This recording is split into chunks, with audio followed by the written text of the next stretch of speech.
Quito podría pasar a un semáforo amarillo modificado.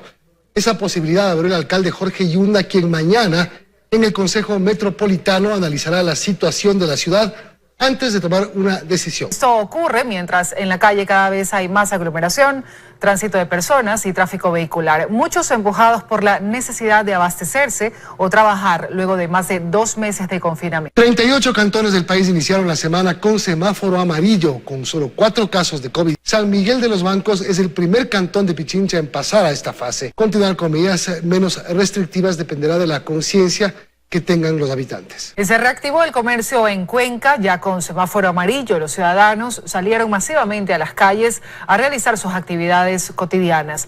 Los negocios reabrieron sus puertas, adoptando todas las medidas de bioseguridad. Más noticias. La exsecretaria de Gestión de Riesgos, Alexandra Ocles, compareció ante la Comisión de Fiscalización de la Asamblea para explicar sobre los procesos legales para la adquisición de 7,000 kits alimenticios de ayuda para personas vulnerables durante la COVID, compra que fue señalada por un supuesto sobreprecio. Ocles dijo que es la primera interesada en clarificar todo el proceso, que ha sido víctima del linchamiento mediático y que incluso fue ella quien solicitó en la fase final una auditoría a la Contraloría para que revise el proceso. Tras más de 2 meses del inicio de la emergencia sanitaria, diversos sectores piden la autorización de las autoridades para retomar sus labores. El 70% de los sectores, si no es más, han estado paralizados, no han tenido ingresos durante la pandemia. El presidente Trump participó hoy en 2 ceremonias de homenaje a los caídos en combate. En ninguna de ellas usó mascarilla. Su rival demócrata, Joe Biden, que apareció en público por primera vez en semanas, sí se puso un cubrebocas, un contraste que no pasó desapercibido. La manifestación en medio de la emergencia sanitaria podría ser una bomba de tiempo. Sin embargo, a quienes protestaron no les importó el riesgo de contagiarse y el miedo a la pandemia pasó a segundo plano durante el calentamiento de las calles. Con este tema empezamos hoy. Las calles lucen así, el movimiento que se registra es casi al que estábamos acostumbrados a ver antes del confinamiento. Los locales están abiertos y no únicamente los de comida, las familias enteras están en la calle. No hay buses, pero hay quienes usan sus bicicletas. Quito y su gente actúa como si hubiéramos cambiado el semáforo a amarillo o incluso verde. Por eso piden a las autoridades que lo consideren. Hay que trabajar, hay que aprender a convivir con esto porque no podemos seguir encerrados así. Tenemos que salir a trabajar, hay que producir. No tenemos que comer ya, hay que salir ya, ¿qué más toca ya? En el norte de Quito, en el Comité del Pueblo, también piensan lo mismo. Dicen que ya no pueden quedarse en casa. No, es que ya no hay que darle de comer a los hijos de la cosa. Ya la arriendo los están cobrando, el agua, luz, todo nos cobran. Como ve el pueblo como está desesperado, angustiado, porque realmente todos debemos, todos tenemos compromiso. Este 26 de mayo se cumplen 70 días del confinamiento en Quito y según el alcalde será el día donde se alcance el máximo de contagios. Puntos de colores en las veredas señalan los espacios que deben adoptar los habitantes de San Miguel de los Bancos para ingresar a establecimientos comerciales. Las medidas de circulación en el primer cantón de la provincia de Pichincha en pasar a semáforo amarillo son menos restrictivas, pero el movimiento en sus calles es poco.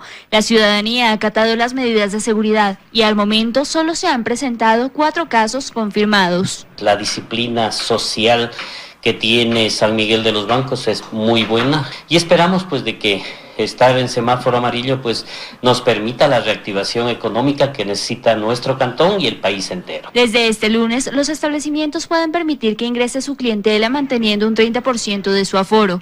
Algunos restaurantes se han ingeniado medidas para su propia seguridad. La actividad fue mayor en Cuenca ya con el semáforo en amarillo. Un 90% de los negocios reabrieron sus puertas, la mayoría luego de varias semanas de incertidumbre. Por fin estamos trabajando normalmente, claro, obviamente con las debidas precauciones y todo. Los locales han adoptado medidas estrictas de desinfección, medidas molestosas para unos, pero necesarias para todos, pues el virus sigue en las calles. Muchas precauciones que hay que tomar, la gente también, algunos sí colaboran, otros se molestan, no están muy al tanto del caso, de la situación. A pesar de que el ambiente no es el mejor, la economía de Cuenca, una de las más importantes del país, volvió a respirar.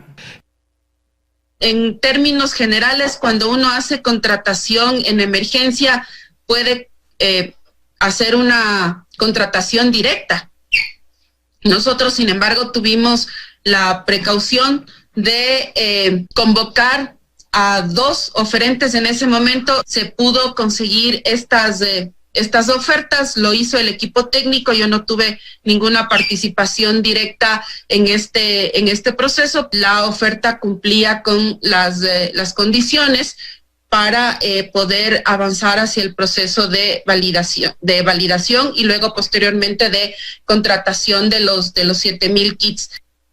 En Quito, mientras se concentraban, no respetaron el distanciamiento social y una vez que los miembros de colectivos y gremios de trabajadores y sindicatos avanzaban por el centro de la capital, fue cuando recién tomaron distancia. Esta es una jornada por la vida. Nos han hecho salir a las calles para defender la vida, la salud, la educación. Quienes convocaron a esta movilización fueron los sindicalistas de siempre, a nombre de los trabajadores, y pese a los riesgos por el COVID, ellos defendieron su derecho a la protesta. Que nosotros estamos amparados en el artículo 98 de la Constitución. Desde el gobierno calculan el número de personas que participaron de esta movilización y dicen estar preocupados por el riesgo de contagios. Estimamos entre 600 y 700 personas. La de Quito fue una aglomeración, no se respetó la distancia, las personas estaban muy próximas, no estaban usando todas las personas un cubrebocas o una mascarilla, algunos estaban usando pasamontañas. Y dejar el confinamiento y las medidas de seguridad para calentar la calle no fue exclusivo de Quito. También en Guayaquil los colectivos sociales salieron a levantar su voz, pese a que la ciudad fue una de las más golpeadas por el COVID-19, que no ha desaparecido en el país. Aquí estamos privados públicos de varias organizaciones que defienden y luchan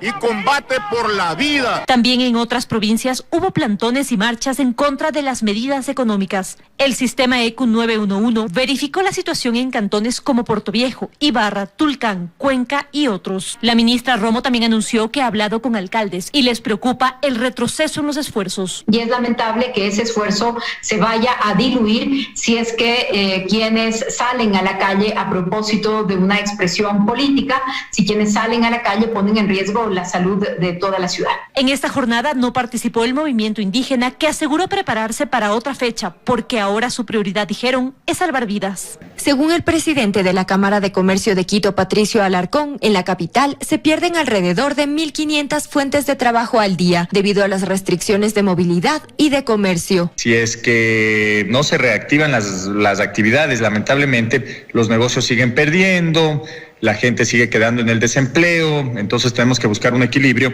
entre mantener los protocolos adecuados, cuidar la salud y reiniciar las actividades, cosa que muchas autoridades no ven. El sector turístico también se ha visto gravemente afectado por la crisis. Decenas de agencias han cerrado sus puertas y en zonas que viven en su mayoría de esta actividad, como Pomasqui, San Antonio de Pichincha y Calacalí, estiman pérdidas que superan los $60 millones. Representantes de bares y discotecas piden también a las autoridades revisar sus propuestas para retomar las actividades, ya que aseguran sus negocios no aguantan más tiempo cerrados. De cada negocio depende, yo creo que de 15 a 20 familias que están sin ingresos.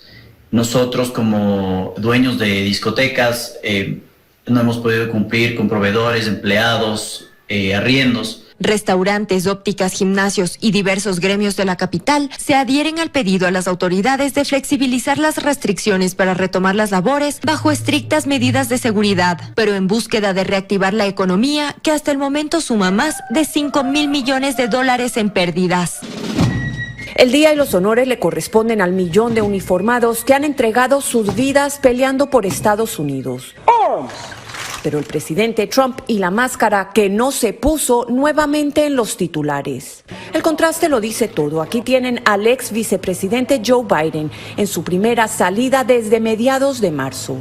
Toda su comitiva llevaba el rostro cubierto, en comparación con muy pocos de los asistentes a este otro evento, también al aire libre del presidente en Baltimore, Maryland, en que, alejado de su audiencia, destacó el sacrificio de las Fuerzas Armadas en la guerra contra el COVID. Tens of thousands of service members and National Guardsmen are on the front lines of our war against this terrible virus. Caring for patients, delivering critical supplies. Trump desafió al alcalde de Baltimore, una ciudad aún en cuarentena, quien le había pedido al presidente que no fuera. We're in the midst of a pandemic. Estamos en medio de una pandemia y su viaje no es necesario, le dijo.